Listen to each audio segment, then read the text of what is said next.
2024년 3월 21일 하나님께서 우리에게 허락하신 말씀은 구약성경 시편 58편 1절로 11절의 말씀입니다.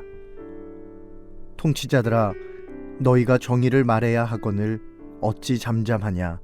인자들아, 너희가 올바르게 판결해야 하거늘 어찌 잠잠하냐? 아직도 너희가 중심에 악을 행하며 땅에서 너희 손으로 폭력을 달아주는도다. 악인은 모태에서부터 멀어졌으며 나면서부터 곁길로 나아가 거짓을 말하는도다.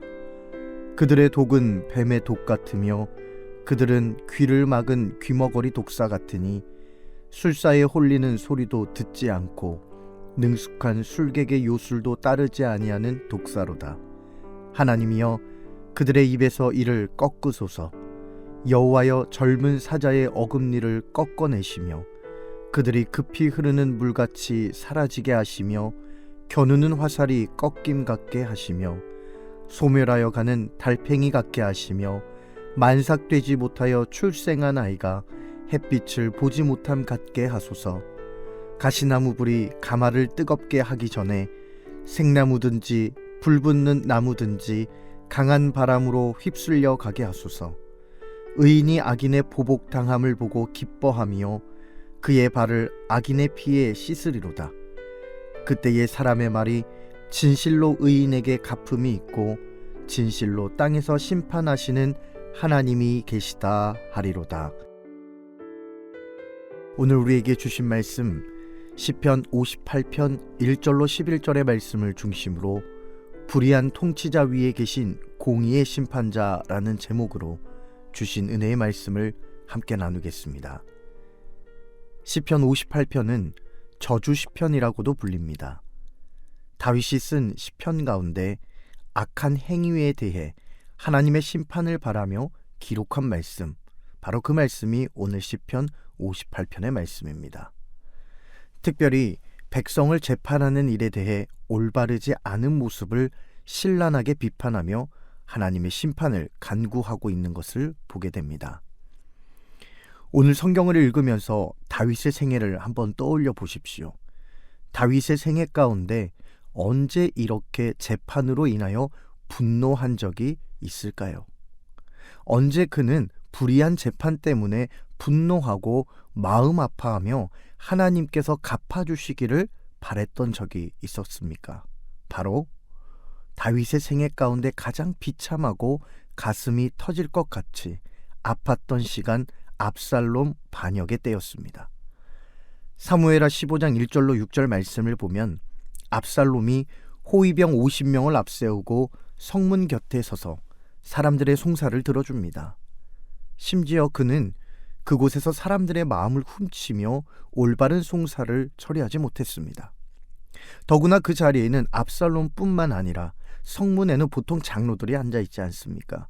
다시 말해 그 모든 것들을 보고 있었던 그 지역의 리더들 아무도 어떤 말도 하지 않았다는 것, 그것이 다윗의 마음을 아프게 했고 다윗으로 하여금 하나님께서 갚아주시기를 간절히 바라는 마음을 불러일으켰습니다. 그래서일까요? 다윗은 1절에서 말하기를 너희가 정의를 말해야 하거늘 어찌 잠잠하냐라고 외치는 거죠. 그리고 그는 하나님께 그들의 악행을 호소하며 하나님의 심판을 간구합니다. 이제 주신 말씀을 통하여 불의한 통치자를 다스리시고 심판하시는 하나님의 음성을 함께 들어보기 원합니다. 첫 번째, 하나님께서는 모든 상황들을 다 지켜보고 계신다 말씀하십니다.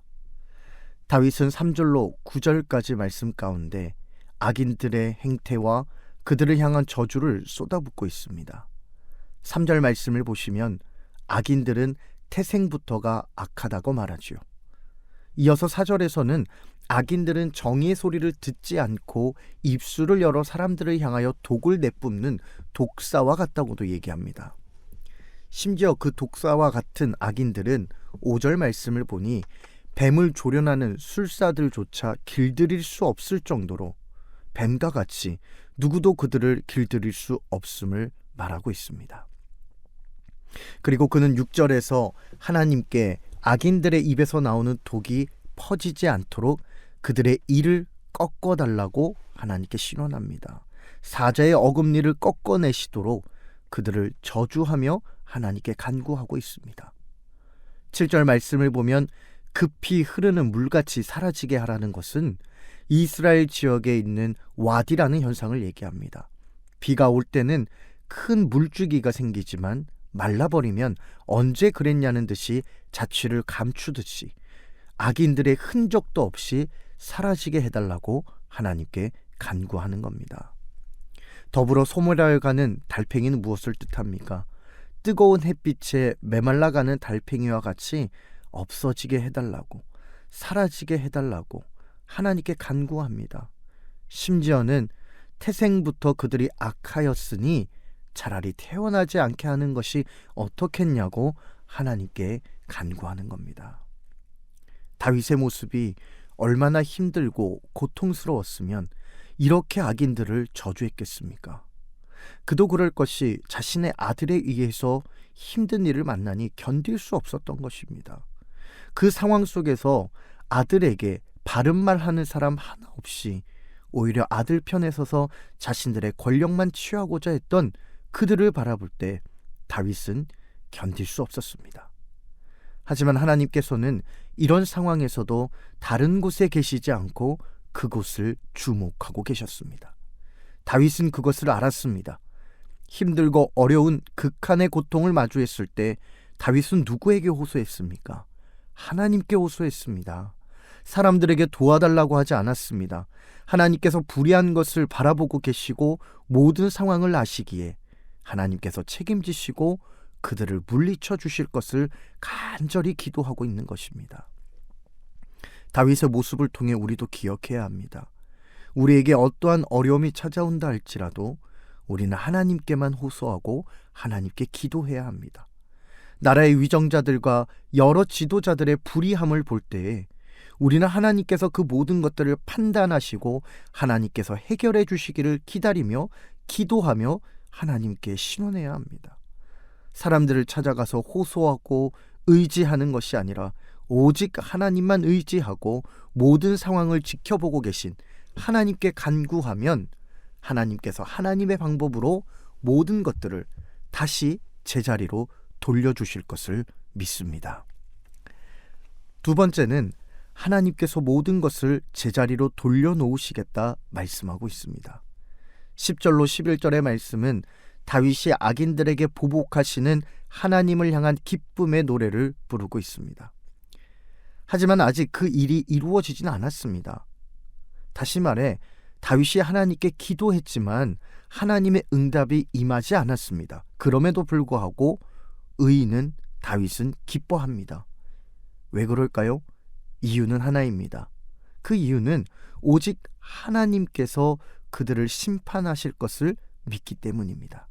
다시 말해 하나님께서는 불의한 것들을 그대로 두지 않으시고 모든 것을 정의롭고 공의롭게 원상태로 되돌려 놓으신다라는 겁니다. 압살롬의 때를 보십시오. 일어날 수 없는 국가의 위기를 하나님께서는 다시 제자리로 돌려놓으셨습니다. 우리나라를 비롯하여 전 세계 모든 나라들도 마찬가지입니다.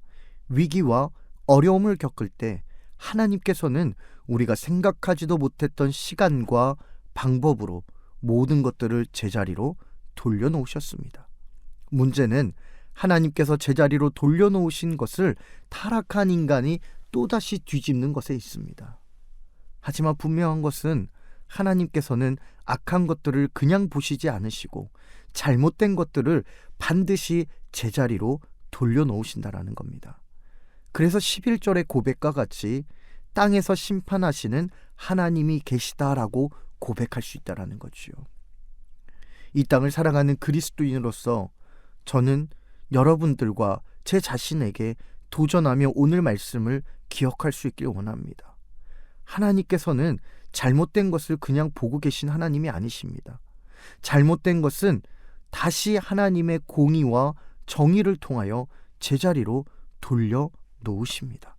우리가 볼 때는 언제 그렇게 될지 당장 내 눈에 그렇게 보이지 않아 낙심하고 좌절하고 화가 날 때도 있지만 다윗을 기억하십시오. 아직 응답되지 않았으나 반드시 응답하실 하나님을 기억하며 기뻐하며 하나님을 찬양해야 합니다. 사랑하는 여러분, 오늘 우리의 삶의 자리에서 불의한 많은 일들이 있을 때 하나님께 기도하십시오. 이 땅의 지도자들을 위해서, 하나님의 공의를 위해서 기도하십시오. 모든 상황을 아시는 하나님께서 하나님 보시기에 기뻐하시는 삶의 자리로 우리를 인도하실 것입니다.